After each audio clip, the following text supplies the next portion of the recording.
अपना आत्मा से ढाली देवा परमेश्वर से अटंती प्रभुଙ୍କର गौरव हो।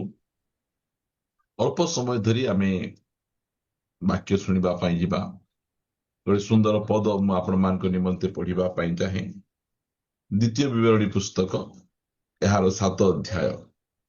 ଦ୍ୱିତୀୟ ବିବରଣୀ ପୁସ୍ତକ 7 ଅଧ୍ୟାୟ ଆମେ ପଢିବା 9 ପଦ। 7 ଅଧ୍ୟାୟର 9 ପଦ। ଦ୍ୱିତୀୟ ବିବରଣୀ ପୁସ୍ତକ 7 ଅଧ୍ୟାୟର 9 ପଦ ପଢିବା। ମୁଁ ପଢୁଛି, ଦୟାକରି ଶୁଣନ୍ତୁ। ଦେଖାଗଲା, ଏ ତୁ ଜାଣ ଯେ ସଦାପ୍ରଭୁ ତୁମ ପରମେଶ୍ୱର କେବଳ ସେ ପରମେଶ୍ୱର, ସେ ବିଶ୍ୱସନୀୟ ପରମେଶ୍ୱର, ଯେଉଁମାନେ ତାହାଙ୍କୁ ପ୍ରେମ କରନ୍ତି ଓ ତାହାଙ୍କର ଆଜ୍ଞା ପାଳନ କରନ୍ତି, ସେମାନଙ୍କ ପକ୍ଷରେ ସେ ସହସ୍ର ପୁରୁଷ ପର୍ଯ୍ୟନ୍ତ ନିୟମ ଓ ଦୟା ରକ୍ଷା କରନ୍ତି। ଗୋଟେ ବହୁତ ସୁନ୍ଦର ପ୍ରତିଜ୍ଞା, ୱଣ୍ଡରଫୁଲ ପ୍ରମିସ୍ ପରମେଶ୍ୱର ସେଇ ସ୍ଥାନରେ ସେ ଦଉଛନ୍ତି। ଆମମାନଙ୍କ ପରମେଶ୍ୱର କେମିତି ପରମେଶ୍ୱର? ସେ ବିଶ୍ୱସନୀୟ ପରମେଶ୍ୱର। ଯେତେବେଳେ ଆମେ ପରମେଶ୍ୱରଙ୍କ ସହିତ ଭଲ ଭାବରେ ପ୍ରଭୁଙ୍କର ବାକ୍ୟ ଅନୁସାରେ ଆମେ ଯଦି ଜୀବନ ଯାପନ କରିବା, ତାହେଲେ ଆମକୁ ତ ଆଶୀର୍ବାଦ କରିବେ ଆଉ ଆମ୍ଭମାନଙ୍କର ପିଢି ପିଢିକୁ ସେ ଆଶୀର୍ବାଦ କରିବା ପରମେଶ୍ୱର ସେ ଅଟନ୍ତି। ସେ ବିଶ୍ୱସନୀୟ ପରମେଶ୍ୱର। ପ୍ରିୟମାନେ, ଆମେ ଦେଖୁଛୁ ଏଇ ଦିନମାନଙ୍କରେ ବିଶ୍ୱସ୍ତ ଲୋକଙ୍କୁ ଆମେ ଦେଖିପାରୁନାହୁଁ।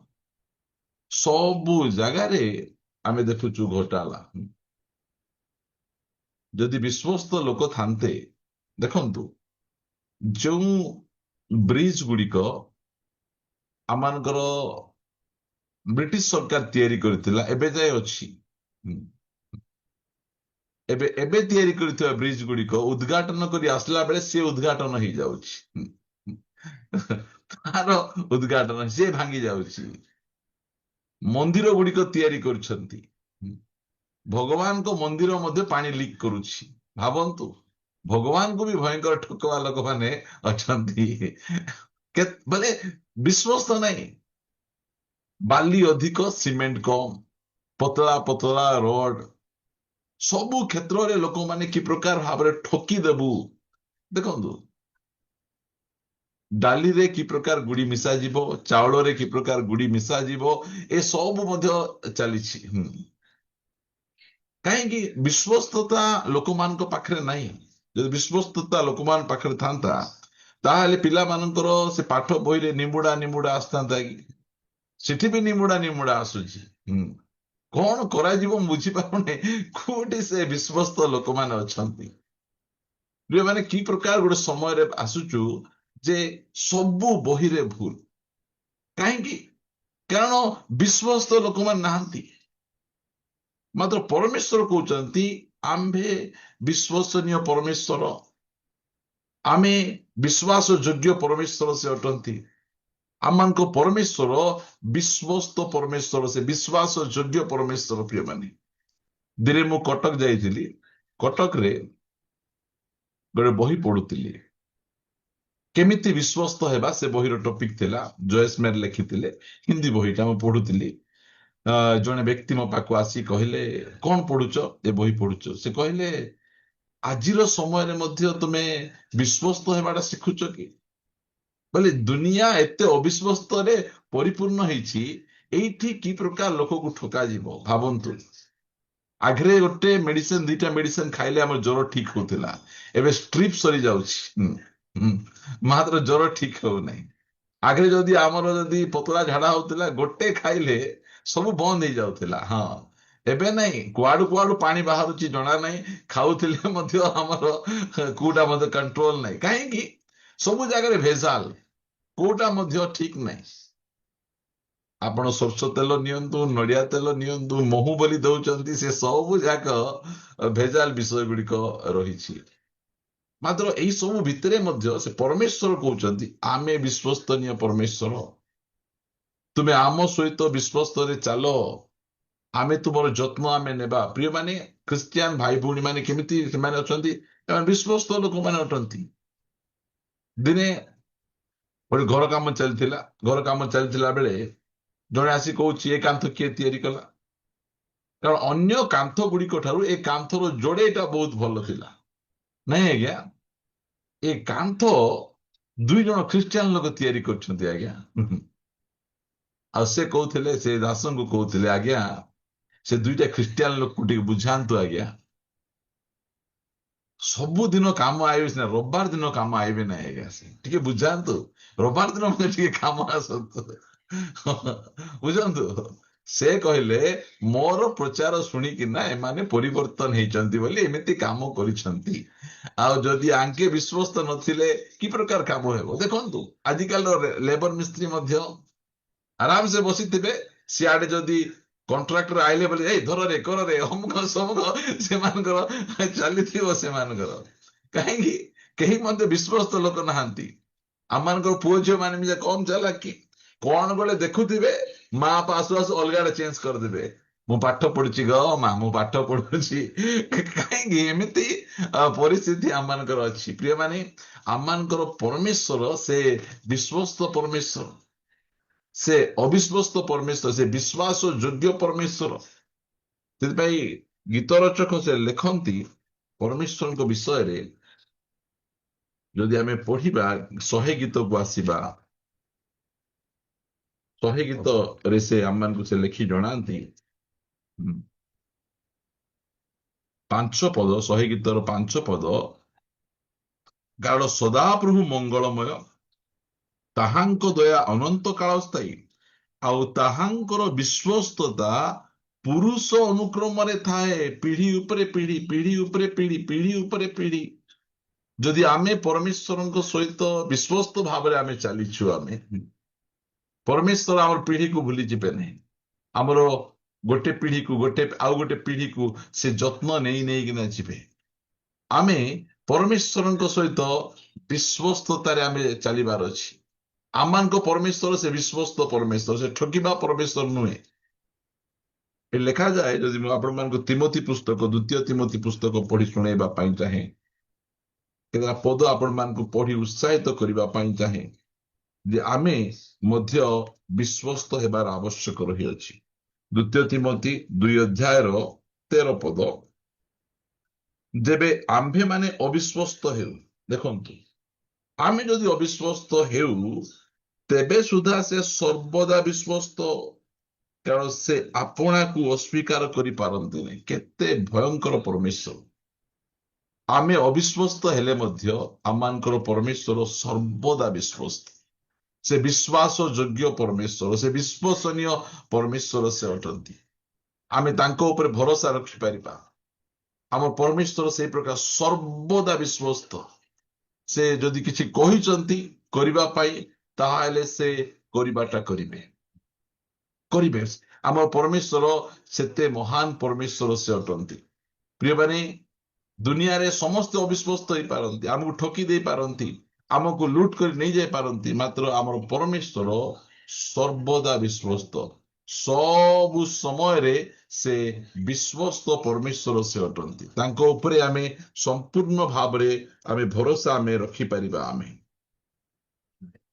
ଦେଖନ୍ତୁ, ପଢିବା ଗୋଟେ ସୁନ୍ଦର ପଦ, ଗୀତ ସଂଗୀତା ପୁସ୍ତକ। ଏଠି ଦାଉଦଙ୍କର ପ୍ରାର୍ଥନା, ସେ କଣ ପ୍ରାର୍ଥନା କରୁଅଛନ୍ତି ଦାଉଦ? ଗୀତ ସଂଗୀତା 12 ଗୀତ ମୁଁ କାଢୁଛି। 12 ଗୀତର 1 ପଦରେ, ସଦାପ୍ରଭୁ ସାହାଯ୍ୟ କର, ଧାର୍ମିକ ଲୋକ ଲୋପ ପାଉଅଛନ୍ତି, ମନୁଷ୍ୟ ସନ୍ତାନ ଗଣ ମଧ୍ୟରୁ ବିଶ୍ଵସ୍ତ ଲୋକର ହ୍ରାସ ହେଉଅଛି। ତାଙ୍କର ଦୁଃଖ କଣ? ଦେଶରେ ଧୀରେ ଧୀରେ ଧୀରେ ବିଶ୍ଵସ୍ତ ଲୋକଙ୍କର ଅଭାବ ଦେଖାଯାଉଛି ଏ ଶେଷ ଦିନ ମାନଙ୍କରେ। ପ୍ରିୟମାନେ, ଆମେ ଆମମାନଙ୍କ ପ୍ରତି ସବୁ ପ୍ରତି ଆମେ ବିଶ୍ଵସ୍ତ ରହିବାର ଅଛି। ଏହା ହଉଛି ଖ୍ରୀଷ୍ଟିଆନ ଲୋକମାନଙ୍କର ଗୁଣ ଚରିତ୍ର, ବିଶ୍ଵସ୍ତ ରହିବେ। ଏ ସୁନ୍ଦର ପଦଟା ଆପଣମାନଙ୍କୁ ପଢିବି ଆଉ ପଢି ଶୁଣେଇବା ପାଇଁ ଚାହେଁ। ମୋ ସହିତ ଆପଣମାନେ ଦାନିଏଲ ପୁସ୍ତକକୁ ଫିଟେଇବେ। ଦାନିଏଲ ପୁସ୍ତକ 6 ଅଧ୍ୟାୟ।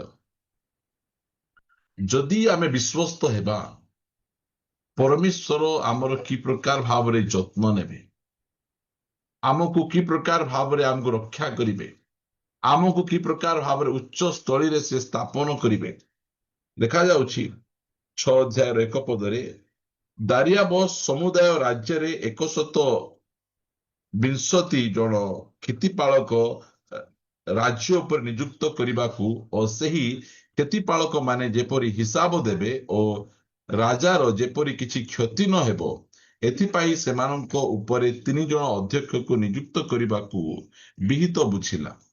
ସେଇ 3 ଜଣଙ୍କ ମଧ୍ୟରେ ଦାନିଏଲ ଏକ ଜଣ। ଦେଖନ୍ତୁ, ଦାନିଏଲକୁ ପରମେଶ୍ୱର କି ପ୍ରକାର ଭାବରେ ଉପରକୁ ଉଠାଉଛନ୍ତି। ବିଦେଶରେ ଦାନିଏଲଙ୍କର କି ପ୍ରକାର ଭାବରେ ଯତ୍ନ ନେଉଛନ୍ତି। ଦାନିଏଲକୁ ସର୍ବୋଚ୍ଚ ସ୍ଥାନକୁ ନିଆଯାଉଛି। କଣ ପାଇଁ? ଏହି ଦାନିଏଲଙ୍କ ଅନ୍ତରରେ ଶ୍ରେଷ୍ଠ ଆତ୍ମା ଥିବାରୁ ସେ ଅଧ୍ୟକ୍ଷ ଗଣ ଓ କ୍ଷିତିପାଳକଙ୍କ ଅପେକ୍ଷା ବିଖ୍ୟାତ ହୋଇଥିଲେ। ଆଉ ରାଜା ତାଙ୍କୁ ସମୁଦାୟ ରାଜ୍ୟ ଉପରେ ନିଯୁକ୍ତ କରିବାକୁ ମନସ୍ଥ କଲା। ଏଥିରେ ଅଧ୍ୟକ୍ଷ ଓ କ୍ଷିତିପାଳକ ମାନେ ରାଜକର୍ମ ବିଷୟରେ ଦାନିଏଲଙ୍କର ଦୋଷ ଅନୁସନ୍ଧାନ କଲେ, ମାତ୍ର ସେମାନେ କୌଣସି ଦୋଷ ବା ଅପରାଧ ପାଇଲେ ନାହିଁ, କାରଣ ସେ ବିଶ୍ୱସ୍ତ ଥିଲେ। ଏଇଟା ହେଲା ଖ୍ରୀଷ୍ଟିଆନର ପରିଚୟ। ଖ୍ରୀଷ୍ଟିଆନ କେମିତି ଥିବ? ସେ ବିଶ୍ୱସ୍ତ ଥିବେ। ତାକୁ ଖୋଜୁଛନ୍ତି, ତା କୋଉଠି ଜାଗାରେ ଗୋଟେ ଗଫଲାତି କରିଥିବ, କୋଉ ଜାଗାରେ ପଇସା ଖାଇ ଦେଇଥିବ। ପ୍ରିୟମାନେ, ମତେ ଏତେ ଦୁଃଖ ଲାଗେ, ଆମ ଚର୍ଚ୍ଚରେ ବିଶ୍ୱସ୍ତ ଲୋକ ନାହାନ୍ତି। ଯାହାକୁ ଟ୍ରେଜର କରିବୁ ସେ ପଇସା ଖାଇ ଦେଇଥିବ। ଏମିତି ପରିସ୍ଥିତି ଆମମାନଙ୍କର ରହିଛି। ମୁଁ କହେ ନା, ଯୀଶୁଙ୍କର ଦଳରେ ଗୋଟେ ଏକା ଇସ୍କାରିୟତ ଯିହୁଦା ଥିଲେ। ଆମ ଦଳରେ କେତେ ଜଣ ଅଛନ୍ତି ଟିକେ ଭାବି ଦେଖନ୍ତୁ। କାହାକୁ ଆମେ ବିଶ୍ୱାସ କରିବୁ? କାହାର ଆମେ ଯତ୍ନ ନେବୁ? ଆମେ ଦାୟିତ୍ୱ ଦେଇଥିବୁ, ଆଉ ତାଙ୍କୁ ପଚରା ଯିବ ଏସବୁ ଯାକ ପଇସା କୋଉଠି ଗଲା? ପଇସା ଆଇଲା ଯେମିତି, ପଇସା ଖର୍ଚ୍ଚ ହେଲା ସେମିତି। ମୁଁ ତମକୁ ହିସାବ ଦେବା ପାଇଁ କିଏ? ହଁ, ମୁଁ ମୋର ବାପାଙ୍କର ପଇସା ଖାଇଛି ନା ତୁମର କଣ ପଇସା ଖାଇଛି? ଟେମ୍ପର ଦେଖନ୍ତୁ ଲୋକମାନଙ୍କର। ଆଜି ଅନେକ ଜଣ ଅଛନ୍ତି, ଦୁଃଖ ଲାଗେ, ଚର୍ଚ୍ଚର ସମ୍ପତ୍ତିକୁ ବିକି ଦେଇଛନ୍ତି। କିଏ ଜମି ବିକିଦେଲା, କିଏ ଘର ବିକିଦେଲା, କିଏ କଣ ବିକିଦେଲା। କି ପ୍ରକାର ଅବସ୍ଥା ଆମମାନଙ୍କର ଆଜି ରହିଛି ବଡ ବଡ ଚର୍ଚ୍ଚ ଗୁଡିକରେ, କି ପ୍ରକାର ଭାବରେ ପରିସ୍ଥିତି ଗୁଡିକ। ଆଜି ଦେଖନ୍ତୁ, ଏମିତି ପରିସ୍ଥିତି ଅଛି, ମନ୍ଦିରରୁ ସୁନା ମଧ୍ୟ ଚୋରି ହେଇଯାଉଛି। ଭାବନ୍ତୁ, ବିଶ୍ୱସ୍ତ ଲୋକଙ୍କର ବହୁତ ଅଭାବ। ପ୍ରିୟମାନେ, ସେ ଅବିଶ୍ୱସ୍ତ ଲୋକମାନଙ୍କ ମଧ୍ୟରେ ଆମେ ବିଶ୍ୱସ୍ତ ହେଇକିନା ଆଗକୁ ବଢିବାର ଅଛି। ମୋ ଝିଅକୁ ଆମେ ସୁନାବେଳାରେ ପଢଉଛୁ, ମୁଁ ଆପଣମାନଙ୍କୁ କହିଥିଲି। ଆଉ ଆମମାନଙ୍କୁ ପ୍ରତି ମାସରେ ଗାଡି ଭଡା 4,500 ଟଙ୍କା ଦେବାକୁ ପଡୁଛି। ସେଟା ଆମ ପାଇଁ ଏବେ ବହୁତ କଷ୍ଟକର ବିଷୟ। ଆମକୁ କହିଲେ କେବଳ ଏତିକି ତୁମେ ଗୋଟେ ଆପ୍ଲିକେସନ ଦେବ ଯେ ଆମେ ସୁନାବେଡାରେ ରହୁଥିଲୁ ଆଉ ଆମ ଟ୍ରାନ୍ସଫର କୋରାପୁଟକୁ ହେଇଗଲା, ତାହେଲେ ତୁମର ଝିଅକୁ ସୁନାବେଡାରୁ କୋରାପୁଟକୁ ଟ୍ରାନ୍ସଫର କରିଦେବେ, ତାହେଲେ ତୁମର ଗାଡି ଭଡା 4,500 ଟଙ୍କା ବଞ୍ଚିଯିବ।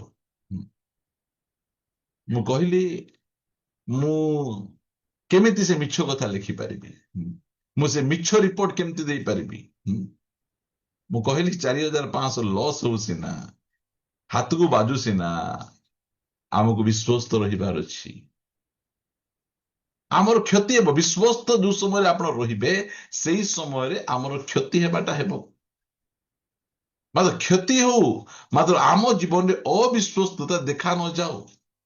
ଆମେ ସବୁ ସମୟରେ ବିଶ୍ୱସ୍ତ କି ପ୍ରକାର ଭାବରେ ମିଛ କଥା କହିକିନା ଆମେ କି ପ୍ରକାର ଭାବରେ ପ୍ରଭୁଙ୍କର ଉପସ୍ଥିତି ମଧ୍ୟକୁ ଆସିପାରିବୁ, କି ପ୍ରକାର ଭାବରେ ଆମେ ସାହସର ସହିତ ଆମେ କାମ କରିପାରିବୁ।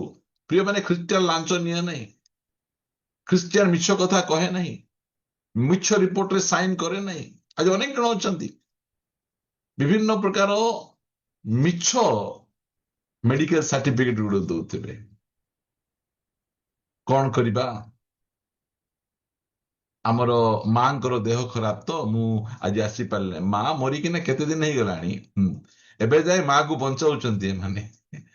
କଣ ତୁମେ ଏମିତି ମିଛ କଥା କହୁଛ? ମୁଁ କଣ ମିଛ କହୁଛି? ମରିଥିବା ମାକୁ ବଞ୍ଚଉଛି ପରା ମୁଁ। ଆଜି ଏ ପ୍ରକାର ଲୋକ ଅଛନ୍ତି। ପ୍ରିୟମାନେ, ଆମର ପରମେଶ୍ୱର ବିଶ୍ୱସ୍ତ ପରମେଶ୍ୱର। ଯଦି ଆଜି ଆମେ ବିଶ୍ୱସ୍ତ ଭାବରେ ପ୍ରଭୁଙ୍କ ସହିତ ଚାଲିଛୁ, ତାହେଲେ ସେ ଆମର ପିଢି ପିଢିର ଯତ୍ନ ନେବା ପରମେଶ୍ୱର ସେ ଅଟନ୍ତି। ଆଜି ବିଶ୍ୱସ୍ତ ଲୋକମାନଙ୍କର ଅଭାବ ରହିଛି। ଦାନିଏଲ ତାଙ୍କର ପ୍ରତ୍ୟେକ ବିଷୟରେ ସେ ବିଶ୍ୱସ୍ତ ଥିଲେ। ତାଙ୍କର କୌଣସି ପ୍ରକାର ଦୋଷ ଦେଖାଗଲା ନାହିଁ। ସେ ସବୁ ବିଷୟରେ ପରଫେକ୍ଟ ଥିଲେ। ଆଜି ଏଇଟା ହେଲା ଖ୍ରୀଷ୍ଟିଆନର ଚରିତ୍ର। ଆମେ ଯୋଉ ଯୋଉ ସ୍ଥାନ ମାନଙ୍କରେ ରହିବା, ସବୁ ଜାଗାରେ ଆମେ ବିଶ୍ୱସ୍ତ ହେଇକିନା ଆମେ ରହିବାର ଆବଶ୍ୟକ ରହିଛି। ଆମର କୌଣସି ପ୍ରକାର ଭ୍ରାନ୍ତି ଦୋଷ ଦେଖା ନ ଯିବାର, କାରଣ ଆମର ପରମେଶ୍ୱର ସେ ବିଶ୍ୱସନୀୟ ପରମେଶ୍ୱର, ବିଶ୍ୱସ୍ତ ପରମେଶ୍ୱର ସେ ଅଟନ୍ତି। ଆମମାନଙ୍କର କାଗଜ ପତ୍ର ଠିକ ଥିବାର ଅଛି। ଆମମାନଙ୍କର ଟଙ୍କା ପଇସା ହିସାବ ଗୁଡିକ ଆମେ ଠିକ ରଖିବାର ଆବଶ୍ୟକ ରହିଛି। ପୁରା ନିଟ୍ ଆଣ୍ଡ କ୍ଲିନ୍ ଆମର ଥିବାର ଅଛି, କାରଣ ଆମର ପରମେଶ୍ୱର ସେ ବିଶ୍ୱସ୍ତ ପରମେଶ୍ୱର, ସେ ବିଶ୍ୱସନୀୟ ପରମେଶ୍ୱର। ଆଉ ଦାନିଏଲ ସେଇ ପ୍ରକାର ବିଶ୍ୱସ୍ତ ଭାବରେ ଚାଲିଥିଲେ, ବିଶ୍ୱସ୍ତ ଭାବରେ କାମ କରୁଥିଲେ। ମୁଁ ଯେତେବେଳେ ମଧ୍ୟ ଆମର ଭାଇ ମାନଙ୍କୁ କହେ, ତୁମେ ୱାରିଂ କରୁଛ, ତୁମେ ଠକିବ ନାହିଁ। ଆଜି ଅନେକ ଜଣ ଅଛନ୍ତି ଭୟଙ୍କର ଠକିବେ।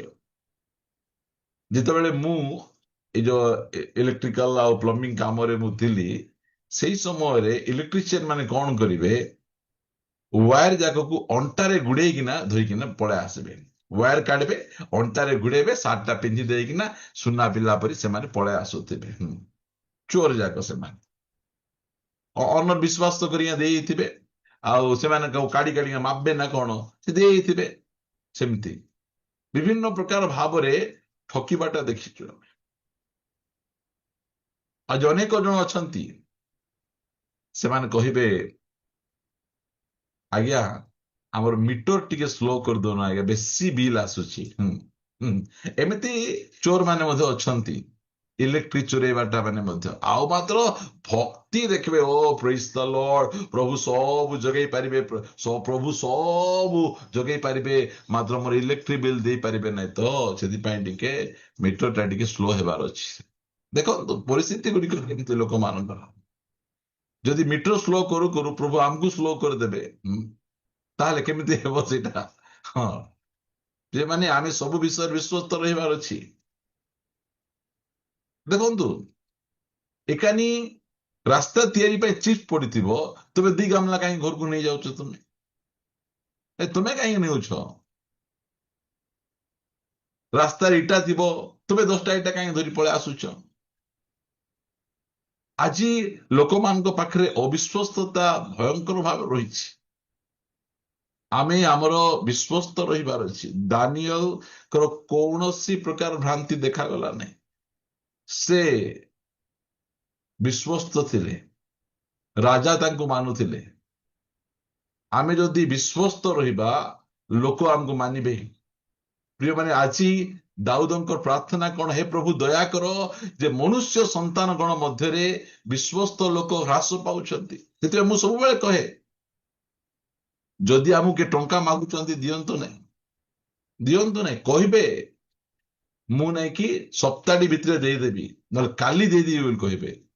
ହଁ, ସେ କାଲି କେବେ ଆସିବ ନାହିଁ, କେବେ ଆସିବ ନାହିଁ। କେତେ ଜଣ ଅଛନ୍ତି, ମୁଁ ବାହାଘରେ ଯାଉଛି, ତୁମର ସୁନାହାର ଟିକେ ଦେଇଥାଅ, ପିନ୍ଧିକିନା ମୁଁ ଯାଇଥିବି। ସେ ସୁନାହାର ନେଇକିନା କୋଉଠି ବନ୍ଧା କରିଦେଇଥିବେ, ଲାଷ୍ଟକୁ ଆପଣଙ୍କା ମୁକଳେଇକିନା ଆଣିବାକୁ ପଡିବ। ସେଥିପାଇଁ କାହାକୁ ଏସବୁ ଜାଗା ଦେବେନି। ଦେଖନ୍ତୁ, ଆପଣଙ୍କର ଭଲ ଶାଢୀ ନେଇଥିବେ, ପିନ୍ଧିବେ, କୋଉଠି ନା କୋଉଠି ଗୋଟେ ଦାଗ ଲଗେଇକି ଧରିକିନା ପଳେଇ ଆସିଥିବେ। ଏମିତି ଅଛନ୍ତି, ଭଲ ଗାଡି ନେବେ, କୋଉଠି ଗୋଟେ ଚିହ୍ନ କରି ଧରି ପଳେଇ ଆସିବେ। କାରଣ ବିଶ୍ୱସ୍ତ ଲୋକମାନେ ନାହାନ୍ତି, ବିଶ୍ୱସ୍ତ ଲୋକମାନେ କମି କମି ଆଇଲେଣି। ଦାନିଏଲ ଦେଖନ୍ତୁ, ସେ ବିଶ୍ୱସ୍ତ ଥିଲେ।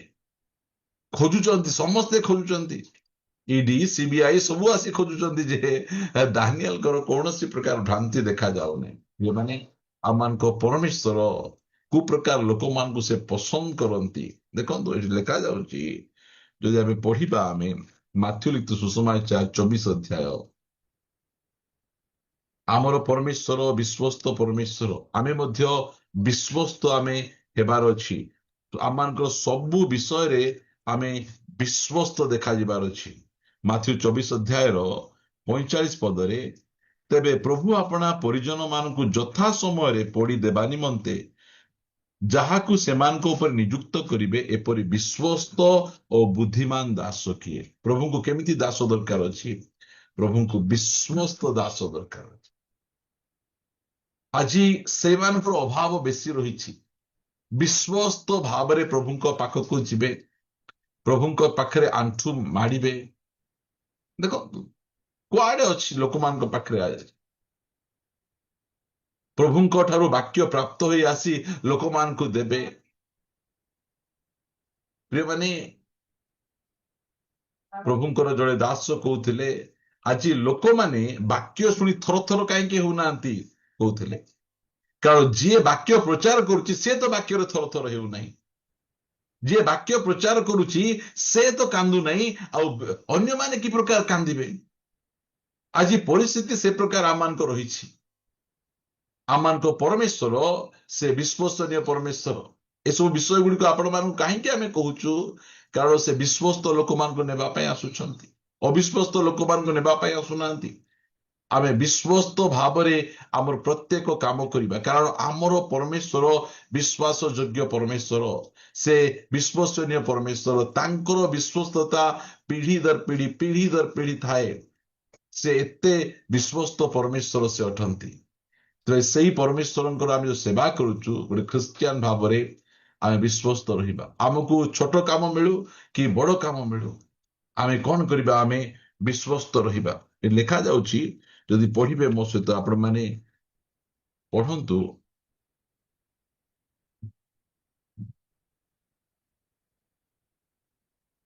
ଲୁକ ସୁସମାଚାର 16 ଅଧ୍ୟାୟକୁ ଆସିବା ଆମେ।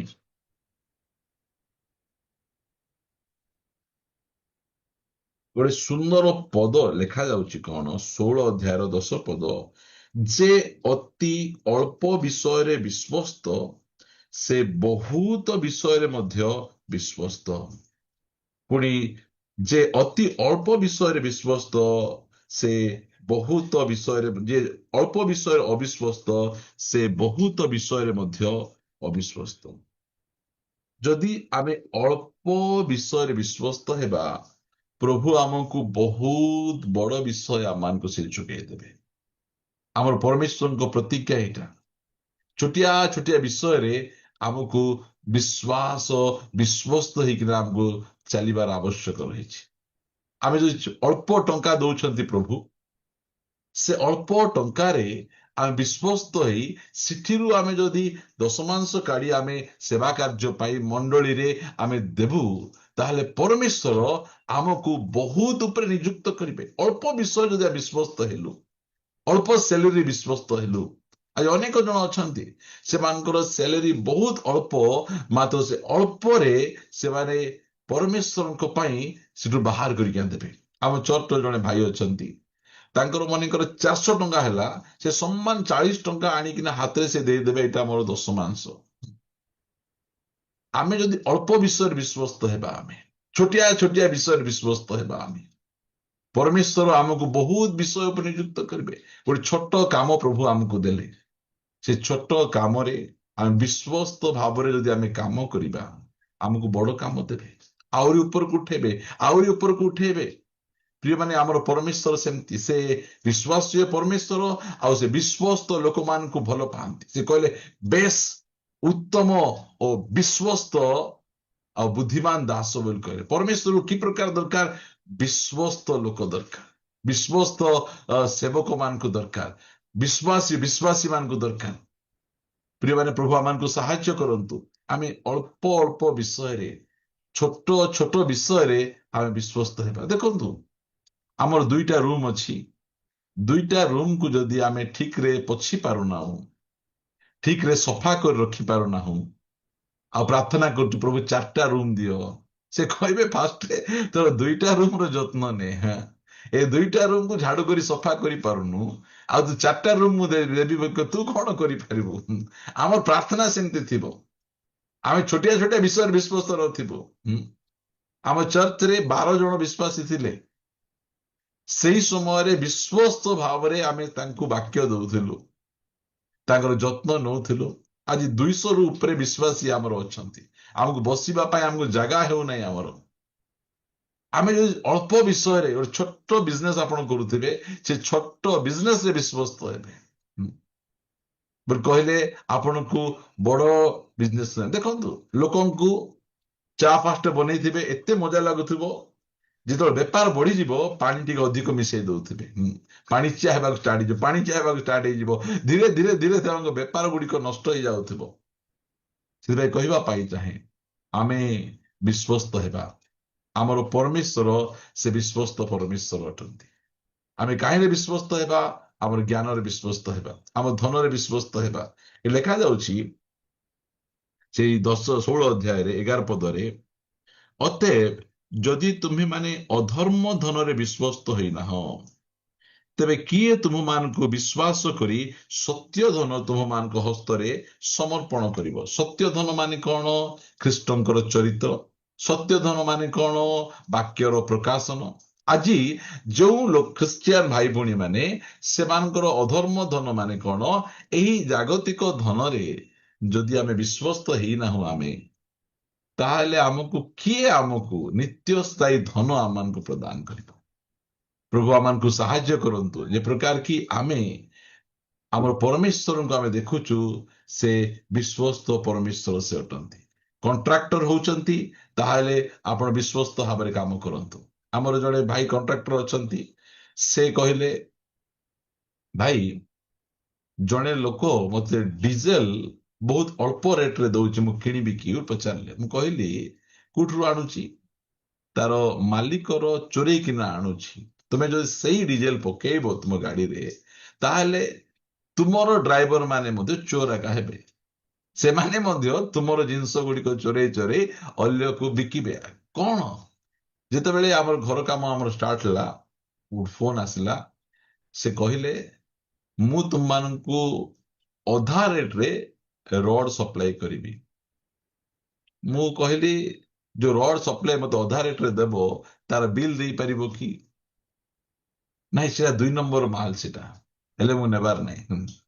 ମୁଁ ସେ 2 ନମ୍ବର ମାଲରେ ଘର ତିଆରି କରି 1 ନମ୍ବର ପାଷ୍ଟର କେମିତି ହେଇପାରିବି? ମୁଁ ଭାବନ୍ତୁ, ଆଜି ଆମେ 2 ନମ୍ବର ଖାଇବୁ, ଆଉ 1 ନମ୍ବର ଆମେ କେମିତି ଆମେ ହେଇପାରିବୁ? ଆଜି ପରିସ୍ଥିତି ଆମମାନଙ୍କର ସେ ପ୍ରକାର ଅଛି। ପ୍ରିୟମାନେ, ଆମକୁ ଯୋଉଟା ମଧ୍ୟ ସର୍ଟକଟରେ ମିଳିଯାଉଛି, ଶସ୍ତାରେ ମିଳିଯାଉଛି, ଯେମିତି ମିଳିଯାଉଛି, ଆମେ କିଣା କିଣି କରିକିନା ଆମେ ଭାବିଦବୁ ସେମିତି କରିଦବୁ। ଯେତେବେଳେ କଟକରେ ଯୋଉ ମହାବାତ୍ୟା ହେଇଥିଲା, ସେଇ ସମୟରେ ଗୋଟେ ବହୁତ ବଡ କୋଠାଘର, ସମସ୍ତେ ଯାଇକିନା ସେ କୋଠାଘରରେ ନିଜ ପ୍ରାଣ ବଞ୍ଚେଇବା ପାଇଁ ସେ ଅଛନ୍ତି। ମାତ୍ର ସେ କୋଠାଘରର ମାଲିକ ସେ ପାହାଡ ଉପରେ ଯାଇକିନା ସେ ଅଛି। ତାକୁ ପଚାରିଲେ, ତୁମେ କାହିଁକି ପାହାଡ ଉପରେ ଯାଇଛ? ତୁମ ଘରେ ତ ଏତେ ବଡ କୋଠାଘର ବାନ୍ଧିଛ। ଆଜ୍ଞା, କୋଠାଘର ସିନା ବାନ୍ଧିଛି, 2 ନମ୍ବର କାମ କରି ବାନ୍ଧିଛି ଆଜ୍ଞା, ଡର ଲାଗୁଛି କେତେବେଳେ ଭୁଷୁଡି ଯିବ ବୋଲି, ମୋର ଡର ମତେ। ସେଥିପାଇଁ ମୁଁ ଯାଇକିନା ସେ ପାହାଡ ଉପରେ ଅଛି। ଆମେ ଯଦି ସେ 2 ନମ୍ବର କାମ କରିକିନା ଆମେ କରିଥିବୁ, ବିଶ୍ୱସ୍ତ ନଥିବୁ ଆମେ, ତାହେଲେ ଆମକୁ ସେ ବୋଲ୍ଡନେସ୍ କୋଉଠି ଆଇବ? ସେ ସାହସ ଆମର କୋଉଠି ଆଇବ? ଆଜି ଅନେକ ଲୋକଙ୍କ ପାଖରେ ସେ ସାହସ ନାହିଁ। ଦେଖନ୍ତୁ, ଦାନିଏଲର ସାହସ ଲେଖାଯାଉଛି ଯେ ଯୋଉମାନେ ପରମେଶ୍ୱରଙ୍କ ନିକଟରେ ପ୍ରାର୍ଥନା କରିବେ, ସେମାନଙ୍କୁ ନେଇକି ସିଂହ ଗାତରେ ପକାଯିବ। ସେଇ ସମୟରେ ଦାନିଏଲ ଏସବୁ ଶୁଣିଲେ, ଘରକୁ ଗଲେ, ଆଉ ଥରେ ସେ କବାଟ ଝରକା ଫିଟେଇଲେ, ପ୍ରାର୍ଥନା ସେ କରୁଛନ୍ତି, ତାଙ୍କୁ ନେଇକିନା ସିଂହ ଗାତରେ ଫିଙ୍ଗି ଦେଲେ। ଯଦି ତାଙ୍କ ଜୀବନରେ ଅବିଶ୍ୱସ୍ତତା ଥିବ, ତାହେଲେ ସେ ସିଂହ ଗାତରେ ହାର୍ଟ ଫେଲ ହେଇକିନା ମରିଯିବେ। ଆଜି ଆପଣମାନଙ୍କୁ କହୁଛି, ଆଜି ଅନେକ ଜଣ ବିଶ୍ୱସ୍ତ ନଥିବାରୁ ପରିସ୍ଥିତି ଗୁଡିକ ଆସିଲେ ସେମାନେ ଡରି ଯାଉଛନ୍ତି, ଭୟଭୀତ ହେଇଯାଉଛନ୍ତି। କାହିଁକି? ସେମାନେ ବିଭିନ୍ନ ପ୍ରକାର ଅବିଶ୍ୱସ୍ତ କାମ ଗୁଡିକ ତାଙ୍କ ଜୀବନରେ କରିଛନ୍ତି। ଆମମାନଙ୍କ ପରମେଶ୍ୱର ବିଶ୍ୱସ୍ତ ପରମେଶ୍ୱର ସେ ଅଟନ୍ତି। ସେଥିପାଇଁ ସେ ଲେଖୁଅଛନ୍ତି, ଯଦି ପଢିବା ଆମେ ପ୍ରଥମ କରନ୍ତୀୟ ପୁସ୍ତକ 10 ଅଧ୍ୟାୟର 13 ପଦ, ପ୍ରଥମ କରନ୍ତୀୟ ପୁସ୍ତକ 10 ଅଧ୍ୟାୟର 13 ପଦରେ ପରମେଶ୍ୱର ସେ କଣ କହୁଛନ୍ତି? ମନୁଷ୍ୟ ପ୍ରତି ଯେଉଁ ପ୍ରକାର ପରୀକ୍ଷା ସ୍ୱାଭାବିକ, ତାହା ଛଡା ଅନ୍ୟ ପ୍ରକାର ପରୀକ୍ଷା ତୁମ୍ଭମାନଙ୍କ ପ୍ରତି ଘଟି ନାହିଁ, କିନ୍ତୁ ଈଶ୍ୱର ବିଶ୍ୱାସ୍ୟ। ପରମେଶ୍ୱର କେମିତି ବିଶ୍ୱାସ୍ୟ? ପରମେଶ୍ୱର ଏତେ ବିଶ୍ୱସ୍ତ ପରମେଶ୍ୱର ସେ ଅଟନ୍ତି। ସେ ବିଶ୍ୱସ୍ତ ପରମେଶ୍ୱର କହୁଛନ୍ତି, ସେ ତୁମ୍ଭମାନଙ୍କୁ କୌଣସି ଅସହ୍ୟ ପରୀକ୍ଷାରେ ପରୀକ୍ଷିତ ହେବାକୁ ଦେବେ ନାହିଁ, ଦେବେ ନାହିଁ ମାନେ ଦେବେ ନାହିଁ। ଆମର ପରମେଶ୍ୱର ଏତେ ବିଶ୍ୱସ୍ତ ପରମେଶ୍ୱର, ଯୋଉ ପ୍ରକାର ପରୀକ୍ଷାକୁ ମୁଁ ସହ୍ୟ କରିପାରିବି ନାହିଁ। ଆଜି ଯଦି ମତେ ଦାନିଏଲ ପରି ସିଂହ ଗାତରେ ପକେଇଲେ ମୁଁ ରହିପାରିବି ନାହିଁ। ଆପଣ କି ମୁଁ ରହିପାରିବୁ ନାହିଁ। ଆମର ଲେଭେଲର ପରୀକ୍ଷା ଆମ ଜୀବନରେ ଆସେ। ଆମକୁ କୋଉ ଗାତରେ ପକେଇବେ? ଯୋଉ ଗାତରେ ମୂଷା ଥିବ ସେ ଗାତରେ ଆମକୁ ପକେଇବେ, ଯୋଉ ଗାତରେ ଅସରପା ଥିବ ସେ ଗାତରେ ପକେଇବେ। ଆମର ବିଶ୍ୱାସ ଜାଗା ସେତିକି ଦୂର ଯାଏ ଅଛି ଆମର। ଆଉ ପ୍ରଭୁ ତୁମେ ଦାନିଏଲଙ୍କ ପରି ମତେ ତୁମେ ସାହସ ଦିଅ। ଆରେ ଦାନିଏଲଙ୍କ ପରି ସିଂହ ଗାତରେ ପଡିପାରିବ କି ତୁମେ? ଦାନିଏଲଙ୍କ ପରି ସିଂହ ଗାତରେ ପଡିପାରିବ ନାହିଁ। ଦାଉଦଙ୍କ ପରି ବଳବାନ କରେ ଗଲିଆ ସମ୍ମୁଖରେ ତୁମେ ତ ଛିଡା ହେଇପାରୁନ। ତୁମେ ତ ଅସରପାକୁ ଦେଖିଲେ ଡେଇଁକିନା ଧାଇଁ ପଳେଇ ଯାଉଛ। ତୁମେ ଆଉ କୁଆଡେ ଦାନିଏଲଙ୍କ ପରି ଆଉ ଦାଉଦଙ୍କ ପରି ହେବ? ପ୍ରିୟମାନେ, ଆମର ପରମେଶ୍ୱର ଆମର ଶକ୍ତିକୁ ଜାଣନ୍ତି, ସାମର୍ଥ୍ୟକୁ ଜାଣନ୍ତି। ଆମକୁ ଯୋଉ ପ୍ରକାର ପରୀକ୍ଷା ଆମେ ସହ୍ୟ କରିପାରିବୁ, ବିଶ୍ୱସ୍ତ ପରମେଶ୍ୱର। ସେଥିପାଇଁ ମୁଁ କେବେ ମଧ୍ୟ ମୋ ଜୀବନରେ ଏ ପରୀକ୍ଷା ମୋର ଶକ୍ତି ଠାରୁ, ମୋର ସାମର୍ଥ୍ୟ ଠାରୁ ବେଶୀ, ଏଡେ ବଡ ପରୀକ୍ଷା ତୁମେ କେମିତି ମତେ ପ୍ରଭୁ କରୁଛ, ମୁଁ ପାରୁନାହିଁ, ଏ ପ୍ରକାର ମୁଁ କେବେ କହିନାହିଁ କି କହିବି ନାହିଁ। କାହିଁକି? ଆମ ପରମେଶ୍ୱର ବିଶ୍ୱସ୍ତ। ଯୋଉ ପରୀକ୍ଷା ମୁଁ ସହ୍ୟ କରିପାରିବି, ସେଇ ପ୍ରକାର ପରୀକ୍ଷା ମୋ ଜୀବନରେ ଆସିବା ପାଇଁ ସେ ଅନୁମତି ଦେବେ। ମୋ ପୁଅ ଏବେ 9th ପଢୁଛି। ମୋ ପୁଅକୁ 9th କ୍ଲାସର କ୍ୱେଶ୍ଚିନ୍ ପେପର ଆସିବ। ମୋର ଝିଅ ଏବେ +2 ପଢୁଛି, ତାକୁ +2 ହିଁ ଆସିବ। ଆମେ ଯୋଉ କ୍ଲାସରେ ଅଛୁ ସେଇ ଲେଭେଲର ପରୀକ୍ଷା ଆମ ଜୀବନରେ ଆସିବ। କାହିଁକି? ଆମ ପରମେଶ୍ୱର ବିଶ୍ୱସ୍ତ। ଆମ ଚିରନ୍ତନ ଭାଇଙ୍କୁ ଯୋଉ ପ୍ରକାର ପରୀକ୍ଷା ଆସିବ, ମତେ ସେ ପ୍ରକାର ପରୀକ୍ଷା ଆସିବ ନାହିଁ। ସେ ଟିକେ ପାୱାରଫୁଲ ଲୋକ, ତାଙ୍କୁ ଟିକେ ପାୱାରଫୁଲ ପରୀକ୍ଷା ଆସିବ। ଆମେ ଟିକେ କମ ପାୱାରଫୁଲ, ଆମକୁ କମ ପାୱାରଫୁଲ ପରୀକ୍ଷା ଆସିବ। ସେ ଯୋଉ ପ୍ରକାର ପରିସ୍ଥିତି ମଧ୍ୟରେ ଏବେ ଯାଉଛନ୍ତି, ଆମେ ସେ ପ୍ରକାର ପରିସ୍ଥିତିରେ ଏତେ ବିଶ୍ୱସ୍ତ ଆଉ ଏତେ ଶକ୍ତିର ହସ ହସ ଭାବରେ ଆମେ ରହିପାରିବୁ ନାହିଁ। ଆମେ କାହିଁକି? ତାଙ୍କର ବିଶ୍ୱାସ ଲେଭେଲଟା ବଢି ଯାଇଛି। ସେଥିପାଇଁ ପ୍ରତ୍ୟେକ ପରିସ୍ଥିତିରେ ସେ ଏତେ ସୁନ୍ଦର ଭାବରେ ଅଛନ୍ତି। ଏମିତି ଗୋଟେ ସମୟ ହେଲା, ମା ଚାଲିଗଲେ, ବାପା ଏବେ ଅଲଗା ରହୁଛନ୍ତି, ଏକଲା ବ୍ୟକ୍ତି ସେ, ଏଡେ ବଡ ଘରେ ସେ ରହୁଛନ୍ତି, ପାରିବାରିକ ଅଶାନ୍ତି ହେଲେ ମଧ୍ୟ ସେ ପ୍ରଭୁଙ୍କ ପାଖରେ ସ୍ଥିର ହେଇକିନା କାହିଁକି ଅଛନ୍ତି? କାରଣ ସେ ଜାଣିଛନ୍ତି ଯୋଉ ପରମେଶ୍ୱରର ସେ ହାତ ଧରିକିନା ସେବା କାର୍ଯ୍ୟରେ ବାହାରିଛନ୍ତି, ସେ ବିଶ୍ୱସ୍ତ ପରମେଶ୍ୱର। ସେ ଯୋଉ ସମୟରେ ରୁଟି ଦରକାର ରୁଟି ଦେବେ, ଯୋଉ ସମୟରେ ପାଣି ଦରକାର ସେ ପାଣି ଦେବେ, ଯୋଉ ସମୟରେ ଗାଡି ଦରକାର ସେ ସମୟରେ ଗାଡି ଦେବେ, ଯୋଉ ସମୟରେ ବ୍ୟାଙ୍କକ୍ ଯିବାର ଅଛି ବ୍ୟାଙ୍କକ୍କୁ ନେଇଯିବେ। ମତେ ନେଇନାହାନ୍ତି ବ୍ୟାଙ୍କକ୍କୁ, ତାଙ୍କୁ ନେଲେ। ପ୍ରିୟମାନେ, ଆମର ପରମେଶ୍ୱର ସେତିକି। ସେଥିପାଇଁ ଆମେ ସେଇଟାକୁ ବିଶ୍ୱାସ କରିକିନା ପ୍ରଭୁଙ୍କ ପାଖକୁ ଆସିଛୁ। ସେ ବିଶ୍ୱସ୍ତ। ସେତେବେଳେ ସେବାରେ ଡାକିଛନ୍ତି ବୋଲି କହିଲେ ସେ ଆମକୁ ଲଜ୍ଜିତ ହେବାକୁ ଡାକିବେ ନାହିଁ, ଆମର ମୁଣ୍ଡକୁ ତଳକୁ କରିବା ପାଇଁ ଡାକିବେ ନାହିଁ। ସେ ବିଶ୍ୱସ୍ତ ପରମେଶ୍ୱର ଅଟନ୍ତି। ଆମକୁ ଯୋଉ ସମୟରେ ଯୋଉଟା ଦରକାର ଅଛି ସେଇ ସମୟରେ ସେଇଟା ଦେବେ। ସେ ବିଶ୍ୱସ୍ତ ପରମେଶ୍ୱର ସେ ଅଟନ୍ତି। ପ୍ରିୟମାନେ, ଦିତାଲା ଘର ବାନ୍ଧିବାର ଆମର ଶକ୍ତି ନାହିଁ, ମାତ୍ର ଆମର ପରମେଶ୍ୱର ବିଶ୍ୱସ୍ତ ପରମେଶ୍ୱର ସେ ଅଟନ୍ତି। ସେ ସବୁ ସେ କରିପାରିବେ, ସବୁ ବିଷୟ ଯତ୍ନ ନେବେ, କାରଣ ସେ ବିଶ୍ୱସ୍ତ ପରମେଶ୍ୱର। ଯୋଉଟା ଯୋଉ ସମୟରେ ଦରକାର ସେଇଟା ସେଇ ସମୟରେ ଦେବେ। ଯେତେବେଳେ ଆମମାନଙ୍କର ବିବାହ ଜୀବନକୁ ଆମେ ଆରମ୍ଭ କଲୁ, ସେଇ ସମୟରେ ଜଣଙ୍କର ଷ୍ଟୋର ରୁମରେ ଆମେ ରହୁଥିଲୁ। ଆମେ ରହିବା ପାଇଁ ଜାଗା ନଥିଲା, ଆମ ଘରର ପରିସ୍ଥିତି ସେମିତି ଥିଲା। ମାତ୍ର ପରମେଶ୍ୱର ବିଶ୍ୱସ୍ତ ଭାବରେ ସବୁ ବିଷୟରେ ଯତ୍ନ ତତ୍ତ୍ୱ ନେଇ ଆମର ଯତ୍ନ ନେଉଅଛନ୍ତି। ଆଜି କହିବା ପାଇଁ ଚାହେଁ, ଆମର ପରମେଶ୍ୱର ବିଶ୍ୱସ୍ତ। ଆମର ପରମେଶ୍ୱର ଆମ ଯତ୍ନ ନେବା ପାଇଁ ଜାଣନ୍ତି। ଯଦି ଆମେ ଭଲ ପାଠ ପଢିଛୁ, ଚାକିରି ନାହିଁ, ଚାକିରି ଭ୍ୟାକେନ୍ସିକୁ ତିଆରି କରିବା ପରମେଶ୍ୱର ସେ ଅଟନ୍ତି। ସୁସ୍ଥତା ନାହିଁ, ସୁସ୍ଥତାକୁ ତିଆରି କରିବା ପରମେଶ୍ୱର ସେ। ଗୋଟେ ବିଶ୍ୱସ୍ତ ପରମେଶ୍ୱରଙ୍କ ସେବା କରୁଛୁ। ଆମର ପରମେଶ୍ୱର ବିଶ୍ୱସ୍ତ। ପୁରୁଷ ଅନୁକ୍ରମରେ ତାଙ୍କର ବିଶ୍ୱସ୍ତତା, ପୁରୁଷ ପିଢି ଦର ପିଢି, ପିଢି ଦର ପିଢି ତାଙ୍କର ବିଶ୍ୱସ୍ତତା ଥାଏ। ଅବ୍ରାହମଙ୍କ ପ୍ରତି ବିଶ୍ୱସ୍ତ ହେଲେ, ସେ ଇସାକଙ୍କ ପ୍ରତି ବିଶ୍ୱସ୍ତ ହେଲେ, ଜାକୁବଙ୍କ ପ୍ରତି ବିଶ୍ୱସ୍ତ ହେଲେ, ଜାକୁବଙ୍କର 12 ଗୋଷ୍ଠୀ ପ୍ରତି ବିଶ୍ୱସ୍ତ ହେଇ ଆସିଛନ୍ତି।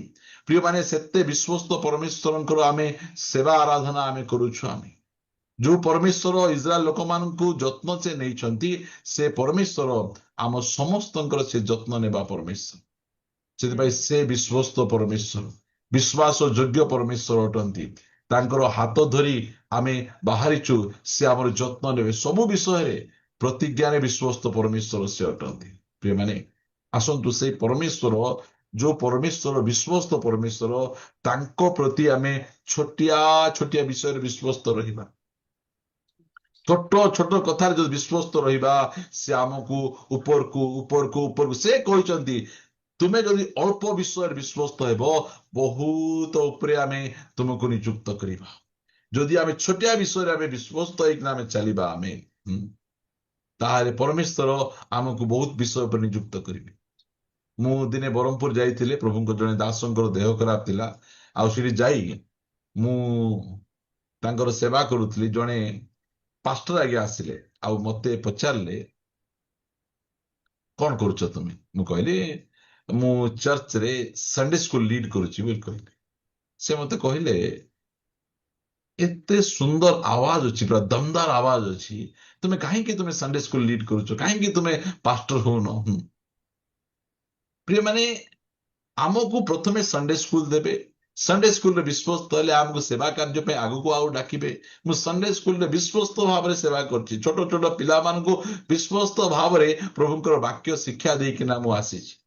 ଆଉ ପରମେଶ୍ୱର ମତେ ପଦ ଉନ୍ନତି କଲେ, ଆଉ ଉପରକୁ ଉଠେଇଲେ, ଆଉ ପାଳକ ଭାବରେ ସେ ନିଯୁକ୍ତ କଲେ।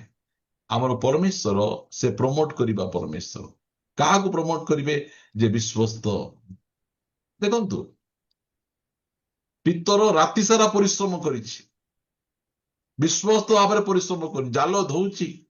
ସମସ୍ତଙ୍କ ଡଙ୍ଗାରେ ଯୀଶୁ ଗଲେ ନାହିଁ।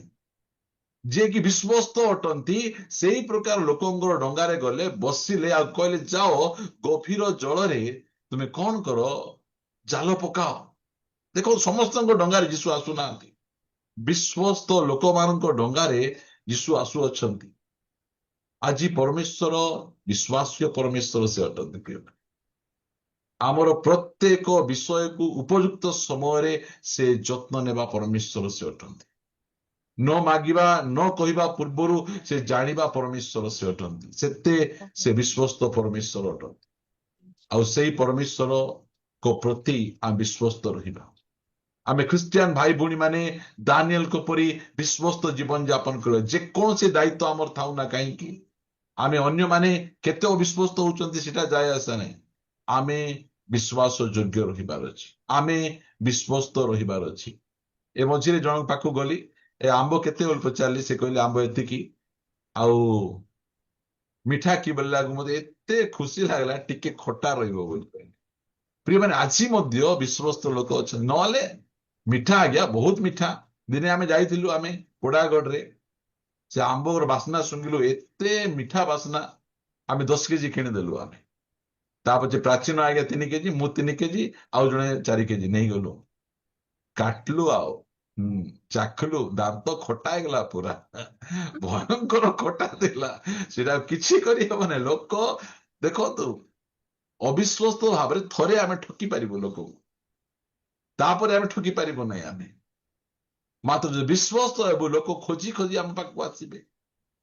ଆଜି ପରମେଶ୍ୱର ବିଶ୍ୱସ୍ତ, ତ ଆମେ ମଧ୍ୟ ବିଶ୍ୱସ୍ତ ହେବାର ଆବଶ୍ୟକ ରହିଛି। କାରଣ ବିଶ୍ୱସ୍ତ ଲୋକମାନଙ୍କୁ ପ୍ରଭୁ ଉପରକୁ ଉଠେ। ପ୍ରାର୍ଥନା କରିବା ପାଇଁ ଯିବା। ପ୍ରିୟମାନେ, ଆପଣ ହାଉସ ୱାଇଫ୍ ଅଛନ୍ତି, ବିଶ୍ୱସ୍ତ ରୁହନ୍ତୁ। ଆପଣ ଗୋଟେ ଛୋଟିଆ ଚାକିରି କରୁଛନ୍ତି, ବିଶ୍ୱସ୍ତ ରୁହନ୍ତୁ। ଆଜି ପ୍ରଭୁ ସେବାରେ ରଖିଛନ୍ତି, ବିଶ୍ୱସ୍ତ ରୁହନ୍ତୁ। ଆମକୁ ବିଶ୍ୱସ୍ତ ରହିବାର ଅଛି। ଆମର ପରମେଶ୍ୱର ସେ ବିଶ୍ୱସ୍ତ ପରମେଶ୍ୱର। ଯଦି ଆମେ ବିଶ୍ୱସ୍ତ ରହିବା, ସମସ୍ତେ ଠକୁଥିବେ, ସମସ୍ତେ ଚିଟ୍ କରୁଥିବେ। ଆଜି ଏମିତି ଅନେକ ଅଛନ୍ତି। ଆପଣ ଭାବୁଥିବେ, ମୁଁ ଏକଲା ଏକା କେମିତି ଅବିଶ୍ୱସ୍ତ ବିଶ୍ୱାସ ରହିବି? ସମସ୍ତେ ତ ଠକୁଛନ୍ତି। ସମସ୍ତେ ଠକୁଥିବେ, କାମ କରୁନଥିବେ, ବସ୍କୁ ଠକୁଥିବେ, ମାତ୍ର ଆପଣ ଠକିବେ ନାହିଁ। ଆପଣ ଠକିବେ ନାହିଁ। ଆପଣଙ୍କ କୋ ୱାର୍କର ମାନେ ଠକୁଥିବେ, ଆପଣ ଠକିବେ ନାହିଁ। କାରଣ ପରମେଶ୍ୱର ଆପଣଙ୍କୁ ଦେଖୁଛନ୍ତି। ଆମର ବିଶ୍ୱସ୍ତତାକୁ ଦେଖି ସେ ଆମକୁ ପ୍ରମୋଟ କରିବା ପରମେଶ୍ୱର ସେ ଅଟନ୍ତି। ଧନ୍ୟବାଦ ପିତା, ଆମେ ତୁମକୁ ଧନ୍ୟବାଦ ଉପରେ ଧନ୍ୟବାଦ, ଧନ୍ୟବାଦ ଉପରେ ଧନ୍ୟବାଦ ଦଉଛୁ ରାଜା। ତୁମେ ବିଶ୍ୱସ୍ତ ପରମେଶ୍ୱର, ପ୍ରଭୁ ତୁମ ଗୌରବ କରେ, ମହିମା କରେ ରାଜା। ତୁମେ ଆମମାନଙ୍କୁ ମଧ୍ୟ ବିଶ୍ୱସ୍ତ ତୁମେ ହେବା ପାଇଁ ତୁମେ ଇଚ୍ଛା କରୁଛ। ତୁମେ ବିଶ୍ୱସ୍ତ ଲୋକମାନଙ୍କୁ ତୁମେ ଖୋଜୁଛ ପ୍ରଭୁ। ଧନ୍ୟବାଦ ପ୍ରଭୁ, ଧନ୍ୟବାଦ ଧନ୍ୟବାଦ। ତୁମେ କେବେ ମଧ୍ୟ ଅବିଶ୍ୱସ୍ତ ହେଇପାରିବୁନି। ମୁଁ ଅନେକ ଥର ତୁମ ପ୍ରତି ଅବିଶ୍ୱସ୍ତ ହେଇଛି, ମାତ୍ର ତୁମେ କେବେ ମଧ୍ୟ ମୋ ପ୍ରତି ଅବିଶ୍ୱସ୍ତ ହେଇନାଅ। ପ୍ରତି ସମୟରେ ମୋ ପ୍ରତି ବିଶ୍ୱସ୍ତ ହେଇ ମୋର ଯତ୍ନ ତୁମେ ନେଇଛ। ମୁଁ ତୁମକୁ ଧନ୍ୟବାଦ ଦଉଛି, ପ୍ରଶଂସା କରୁଛି। ଯେଉଁ ସମୟରେ ଯାହା ଦରକାର ପ୍ରଭୁ ନ କହିବା ପୂର୍ବରୁ ତୁମେ ଯୋଗେଇବା ପରମେଶ୍ୱର ତୁମେ ଅଟ। ହାଲେଲୁୟା, ପ୍ରେଜ୍ ଦ ଲର୍ଡ, ପ୍ରେଜ୍ ଦ ଲର୍ଡ। ପ୍ରଭୁ ମୁଁ ତୁମକୁ ଗୌରବ ଦଉଛି। ଯେତିକି ଭାଇ ଭଉଣୀ ମାନେ ତୁମ ଦାସ ଦାସୀ ମାନେ ଅଛନ୍ତି ପ୍ରଭୁ, ଯେଉଁ ଯେଉଁ କାର୍ଯ୍ୟରେ ଅଛନ୍ତି ପ୍ରଭୁ, ସମସ୍ତେ ବିଶ୍ୱସ୍ତ ହେବେ ପ୍ରଭୁ, ସମସ୍ତେ ବିଶ୍ୱସ୍ତ ହେବେ। ଦାନିଏଲଙ୍କ ପରି ବିଶ୍ୱସ୍ତ ସେମାନେ ହେଇପାରିବେ ପ୍ରଭୁ। ଅନୁଗ୍ରହ ପ୍ରଦାନ କର, ଦୟାକରି ତୁମେ ସାହାଯ୍ୟ କର। କେହି ଜଣେ ମଧ୍ୟ ଅବିଶ୍ୱସ୍ତ ହେବେ ନାହିଁ ପ୍ରଭୁ, ଦୟାକରି ତୁମେ ସାହାଯ୍ୟ କର ବୋଲି ପ୍ରାର୍ଥନା କରୁଛି। ଧନ୍ୟବାଦ ପ୍ରଭୁ, ଧନ୍ୟବାଦ। ଏଇ ଜୁମ୍ ସେବା କର ନିରନ୍ତର ଚାଲିଛି ପ୍ରଭୁ। ଏ ଜୁମ୍ ସେବା କାର୍ଯ୍ୟକୁ ମଧ୍ୟ ତୁମେ ପ୍ରଚୁର ଭାବେ ଆଶୀର୍ବାଦ କର। ଯେଉଁମାନେ ଏହାକୁ ଲିଡ୍ କରୁଛନ୍ତି ସେମାନଙ୍କ ଯତ୍ନ ତୁମେ ନିଅ। ଆଉ ପ୍ରଭୁ ଯେଉଁମାନେ ଜଡ଼ିତ ହଉଛନ୍ତି ୟୁଟ୍ୟୁବରେ ବାକ୍ୟ ଶୁଣୁଛନ୍ତି, ସମସ୍ତଙ୍କୁ ତୁମେ ଆଶୀର୍ବାଦ କର। ଯେଉଁ ସେବକମାନେ ପ୍ରତି ସମୟରେ ଆସି ବାକ୍ୟ ପ୍ରଦାନ କରୁଛନ୍ତି, ସେ ସମସ୍ତଙ୍କର ଯତ୍ନ ତୁମେ ନିଅ। ଆମମାନେ ସମସ୍ତେ ଏହି ସେବା କାର୍ଯ୍ୟରେ ଜଏନ୍ ହଉ ହଉ ପ୍ରଭୁ ଆଗମନ ନିମନ୍ତେ ପ୍ରସ୍ତୁତ ହବ। ଯେଉଁ ସମୟରେ ତୁରୀ ବାଜିବ ଆମମାନେ ପ୍ରଭୁ ମେଘମାଳାକୁ ଆମେ ଯାଇପାରିବୁ ପ୍ରଭୁ, ଦୟାକରି ତୁମେ ଅନୁଗ୍ରହ କର। ସକଳ ଗୌରବ ମହିମା ତୁମକୁ ଦେଇ ପ୍ରାର୍ଥନା ପ୍ରିୟ ପ୍ରଭୁ ଯୀଶୁଙ୍କ ନାମରେ ମାଗୁଅଛୁ, ଆମେନ୍ ଆମେନ୍। Amen. ଆମେନ୍। ଆଶୀର୍ବାଦ ପ୍ରାର୍ଥନା ବି ଗ୍ରହଣ କରିବା। ବକ୍ତା ଅଛନ୍ତି। ଆସନ୍ତୁ ଆମମାନେ ଶେଷ ଆଶୀର୍ବାଦ ଗ୍ରହଣ କରିବା। ପ୍ରଭୁ ଯୀଶୁ ଖ୍ରୀଷ୍ଟଙ୍କ ଅନୁଗ୍ରହ, ପିତା ଈଶ୍ୱରଙ୍କ ପ୍ରେମ, ପବିତ୍ର ଆତ୍ମାଙ୍କ ଶାନ୍ତି ଓ ସହଭାଗିତା ପ୍ରଭୁ ଯୀଶୁ ଖ୍ରୀଷ୍ଟଙ୍କ ଦ୍ୱିତୀୟ ଆଗମନ ପର୍ଯ୍ୟନ୍ତ ଆମ ସମସ୍ତଙ୍କ ଉପରେ ପ୍ରଚୁର